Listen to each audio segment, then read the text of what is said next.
షుగర్కి వచ్చేసి డయాబెటీస్ ఉన్నటువంటి వాళ్ళు సొరకాయ 100 గ్రాములు, కాకరకాయ 100 గ్రాములు ఈక్వల్ క్వాంటిటీ తీసుకోవాలి. రెండు కూడా ఏది తొక్క తీయకూడదు. తొక్క తీయకుండా ముక్కలు ముక్కలు చేసి గ్రైండర్లో వేసుకోవాలి. అందులో ఒక 2 స్పూన్ల మెంతులు రాత్రి నీళ్ళలో నానబెట్టి 2 స్పూన్లు అది కూడా అందులో వేసేసి ఓ నిమ్మరసం పిండేసి అందులో ఒక కాయ నిమ్మరసం పిండేసి బాగా గ్రైండ్ చేసి ఫిల్టర్ చేయాల్సిన అవసరం ఏమీ లేదు. అందులో కూడా వేడి నీళ్ళు కలుపుకొని ఉదయం పూట గ్లాసు 2 గ్లాసులు తీసుకోవాలి ఉదయం పూట. అలా తీసుకుంటే డయాబెటీస్ కంట్రోల్లోకి వస్తుంది. శివుడు గారు అలాగే కాన్స్టిపేషన్ కూడా చాలా మందికి ఏంటంటే పాపం ఒక 2-3 రోజులు కూడా మోషన్కి వెళ్ళలేని వాళ్ళు ఉంటారు. సో అలాంటి వాళ్ళకి తప్పకుండా అండి. కాన్స్టిపేషన్ మలబద్ధకం చాలా మంది సఫర్ అవుతున్నారు.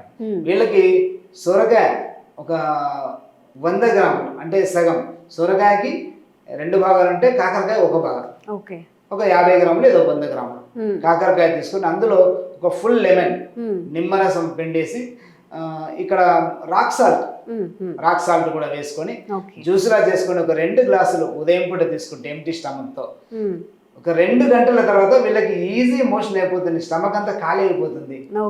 ఇది ఒక పద్ధతి. రెండవది